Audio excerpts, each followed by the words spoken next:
Territorio Ambiental, un espacio de acercamiento y nuevas propuestas para cuidar el medio ambiente, con Francisco Calderón, una producción del Instituto Mexicano de la Radio y la Procuraduría Ambiental y del Ordenamiento Territorial del Distrito Federal. Territorio Ambiental, pasión por el medio ambiente. Muy buenos días, bienvenidos a Territorio Ambiental, pasión por el medio ambiente. Muchísimas gracias por acompañarnos en esta ocasión. Como lo hacemos todos los sábados, tendremos otro programa de la Procuraduría Ambiental del Ordenamiento Territorial del Distrito Federal con el tema Patrimonio Urbanístico y Arquitectónico de la Ciudad de México. Según la Convención sobre la Protección del Patrimonio Mundial, Cultural y Natural de la UNESCO, se han determinado dos tipos de patrimonio: el cultural, que comprende monumentos, grupos de edificios y sitios que tienen valor histórico, estético, arqueológico, científico, etnológico o antropológico. Y el natural, en el que se incluyen formaciones físicas, biológicas y geológicas excepcionales, hábitats de especies animales y vegetales amenazadas y zonas que tengan valor científico de conservación o estético. En ese sentido, y debido a su importancia, desde el año 2000 existe la Ley de Salvaguarda del Patrimonio Urbanístico y Arquitectónico del Distrito Federal, la cual tiene por objeto proteger los bienes inmuebles catalogados como de valor urbanístico y arquitectónico. Y para hablar sobre la importancia del patrimonio urbanístico y arquitectónico de la Ciudad de México, se encuentra con nosotros el arquitecto Carlos Flores Marini. Y queda con ustedes Francisco Calderón Córdoba y Erika Larios. Gracias, Bonnie Perete. Soy Francisco Calderón Córdoba y como en todas las emisiones de Territorio Ambiental me acompaña Erika Larios. Erika, ¿cómo estás? ¿Qué tal, Paco? Pues efectivamente nuestro invitado del día de hoy, el arquitecto Carlos Flores Marini, se tituló en Arquitectura e Historia en la Universidad Nacional Autónoma de México, en Arqueología en la Escuela Nacional de Antropología y en Restauración en la Universidad de Roma. Se ha dedicado en forma especial a la conservación y restauración del patrimonio monumental, tanto en México como en América Latina. Ha desarrollado diversos trabajos en los centros históricos de algunas ciudades en República Dominicana, Brasil, Venezuela, Colombia, Panamá, Guatemala y Honduras. Participó en la redacción de la Carta Internacional de la Restauración, conocida como la Carta de Venecia, asimismo en la Resolución de Santo Domingo y en las normas de Quito. Nuestro invitado del día de hoy también ha sido director de Monumentos Coloniales del INAH, director del Centro Histórico de la Ciudad de México y presidente de ICOMOS Mexicano AC, y actualmente es presidente de CARIMOS, Organización del Gran Caribe para los Monumentos y Sitios.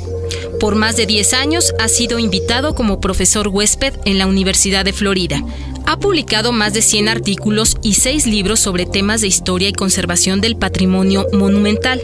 Es miembro del Sistema Nacional de Creadores de Arte. Obtuvo el Premio Nacional de Arquitectura en 1996 y ha participado frecuentemente con el IMER para hablar sobre temas de patrimonio urbanístico y arquitectónico. Y bueno, pues es un gusto saludar al arquitecto Carlos Flores Marini. ¿Cómo está, arquitecto? Muy bien, muchas gracias. Muchas gracias por la invitación. Gracias, arquitecto. ¿Nos podría comentar con mayor profundidad qué es el patrimonio urbanístico y arquitectónico y cuál es su importancia en la Ciudad de México? Mire, sobre todo en la Ciudad de México, durante muchísimos años, todos consideraban que el valor lo tenían los edificios, las casas, los palacios, pero poca gente se podía imaginar que también lo que esto contiene, que son las calles, los espacios abiertos, las plazas, tienen también un gran valor. De ahí que en muchísimas ocasiones, pues durante muchísimos años, no se tomó un cuidado al espacio público.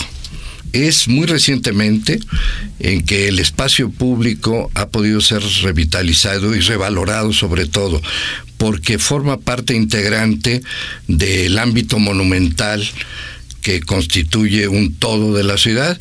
Por eso necesitamos también tener mucho cuidado de qué pasa con las calles, qué pasa con las banquetas, pero también tomar muy en cuenta cómo se mueve la gente. Fíjese usted que hace más de 25 años hicimos un foro que se llamaba El Peatón en el uso de las ciudades. Invitamos a peatones, ninguno de nosotros somos peatones reales, o sea, somos peatones ficticios porque cuando nos bajamos del automóvil. Y muchos de los historiadores de esa época, como el doctor Berlín, un historiador de fama mundial, nunca había tenido un automóvil, por ejemplo. El arquitecto González Galván nunca tuvo un automóvil. Y la visión de ciudad de ellos era totalmente diferente.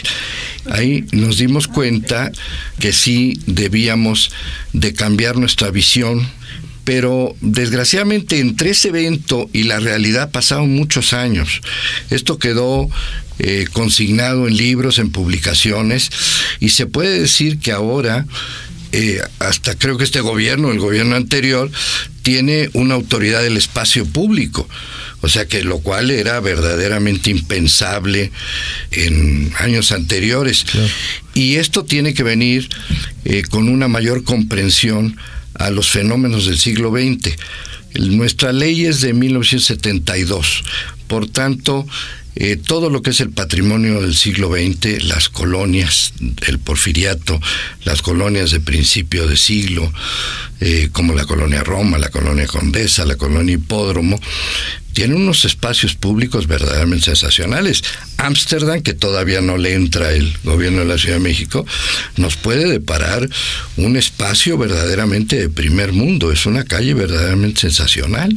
Hay unos parques ahí que son parques excepcionales y que verdaderamente se han conservado pues por gracia y obra como este país del Espíritu Santo, porque es el que más defiende estas cosas. Pero yo creo que ahora hay una conciencia nueva, la gente inclusive se preocupa por lo que pasa en su banqueta, y si hiciera un muy fuerte excitativa a las autoridades para que mejoráramos las banquetas.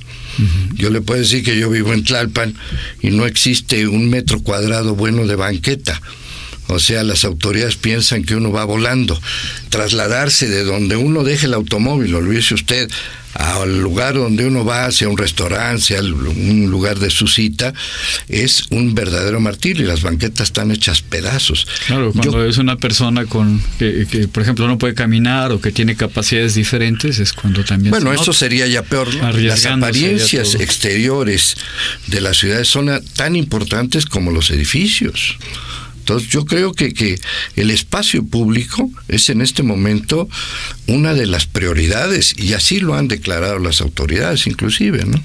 Arquitecto, sabemos que en este sentido la Ley de Salvaguarda del Patrimonio Urbanístico y Arquitectónico del Distrito Federal protege precisamente estas colonias que usted comentaba, los centros históricos, algunas calles, jardines, incluso panteones, parques urbanos, paseos, no sé, creo que también incluye especies de árboles y monumentos arquitectónicos. Por ejemplo, una casa que tiene ciertas características puede ser catalogada como un monumento arquitectónico, tengo entendido.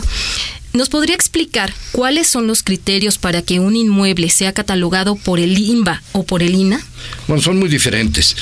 La ley hace una diferencia que también está muy mal hecha porque es la única ley del mundo en que habla de patrimonio arqueológico y que se acaba un día determinado, que es el día de la conquista, de un patrimonio histórico que se acaba el día de la independencia y de un patrimonio que se llama artístico que abarca todo después de la independencia, el 19 y el 20. Pero el problema está en que, ¿qué es lo artístico según la ley? La ley tiene que ver más lo artístico con los objetos artísticos. Yo me acuerdo mucho cuando una propuesta tratamos de salvar, en un momento dado estuvo a punto de desaparecer totalmente los estudios Churubusco en el gobierno del presidente Fox, y entonces tratamos de declararlo patrimonio, pero tenía que ser patrimonio del siglo XX, y la Comisión de Monumentos, que además es consultiva, nos dijo que qué le veíamos de artístico a un bodegón donde se hacían las películas, sin tomar en cuenta pues toda la historia del cine mexicano, ¿no? Claro. Pero ¿cómo le hace uno? Porque estas definiciones tienen que cambiar. O sea, la ley del 72 tiene que cambiar, sobre todo en lo relativo al siglo XX, y tiene que vislumbrar lo que hablábamos, de que tenga que tener beneficios para los propietarios. Entonces, claro, tenemos que ver las dos cosas. Tenemos que ver que no se modifiquen, que se revitalicen, que se mantengan por su valor que tienen, pero al mismo tiempo tener conciencia de que los propietarios tienen que tener alicientes para que tengan esa conservación, ¿no? Yo creo que es muy importante los alicientes. Le quiero mencionar que Puerto Rico, desde su ley del 57, imagínese usted hace cuántos años, vislumbró eso y es un éxito. El Centro Histórico de Puerto Rico establece muy claramente, hasta por una ventana y una puerta. Entonces usted puede tener una exención de impuestos total si tiene el inmueble en buenas condiciones, y el gobierno en un momento dado le da un financiamiento blando a largo plazo y muy cortos intereses para que restaure usted su casa. Arquitecto, retomando esto de que la ley de salvaguarda del patrimonio urbanístico y arquitectónico del DF considera los árboles o algunas especies arbóreas como patrimonio de la ciudad, ¿cuál es la importancia de los espacios verdes como bienes culturales para las ciudades? Yo creo que es un complemento muy necesario. Ahora hay que tener mucho cuidado con eso. Está muy bien que se arboricen los espacios, pero siempre sin olvidar cuáles son las plantas que se dan en esos espacios. Aquí hay expertos muy connotados en espacios verdes, pero por ejemplo a mí me horroriza un poco que ahora se ha dado la noticia de que nos van a quitar las jacarandas de Avenida Juárez, pero que es una mentira, y le van a poner palmeras. En cambio, hay muchísimas especies de plantas y hay que consultar a los expertos. Claro, a los arboristas. Sí, buscar las especies que más conocen adecuadas. Muchísimo de eso, ¿no? En ese sentido, arquitecto, ¿qué es un paisaje cultural? ¿Qué son los corredores ambientales? Es una sinnúmero de elementos que tienen valores individuales de diferente escala y proporción, pero que juntos dan una imagen y dan una identidad al lugar. Por ejemplo, las ciudades, para que uno lo entienda muy fácil, las ciudades no los hacen los monumentos. La ciudad se configura con lo que ahora llamamos la arquitectura menor, la arquitectura anónima, la que no hacen los grandes arquitectos, la que hicieron los alarifes, los albañiles, los machos de obras, o en las familias, ¿no? Claro, el problema es que sí tenemos que reglamentarlo, porque no es lo mismo el siglo XVIII, donde había muy pocos materiales, muy pocas expresiones plásticas, y en cambio ahora pueden ser muy diversificadas, pero todas pueden, mediante una reglamentación, quedar perfectamente unificadas en un paisaje urbano, ¿no? Y ahí ya es la calidad y la inteligencia del arquitecto el que cómo hace esta reinterpretación, ¿no? Ahora, hay arquitectos jóvenes que han reinterpretado muy bien esto. En las colonias que hemos hablado, en la Roma, en el Hipódromo, los muchachos jóvenes han hecho excelentes formas de integración urbana. Muy bien, arquitecto. Pues, arquitecto, ha sido un placer tenerlo en Territorio Ambiental. Queremos agradecerle. Erika, nos despedimos del programa. Paco, como siempre, un placer. Nos escuchamos la próxima semana. Gracias, Bonnie Perete. Pues muchísimas gracias, Paco. Gracias, Erika. Sin duda, un tema muy, muy interesante. A nuestro auditorio le recordamos que pueden seguir a la PAOT a través de las redes sociales, Facebook, Twitter y YouTube. En su sitio de internet www.paot.mx, o si lo prefieren, pueden acercarse vía telefónica al 52 65 07 80, 52 65 07 80, o en las oficinas ubicadas en Medellín 202, Colonia Roma, Delegación Cuauhtémoc, entre Chiapas y Tapachula. Pues muchísimas gracias por estar con nosotros en su programa Territorio Ambiental, pasión por el medio ambiente. Hasta la próxima. Territorio Ambiental, un espacio de acercamiento y nuevas propuestas para cuidar el medio ambiente. Con Francisco Calderón, una producción del Instituto Mexicano de la Radio y la Procuraduría Ambiental y del Ordenamiento Territorial del Distrito Federal. Territorio Ambiental, pasión por el medio ambiente.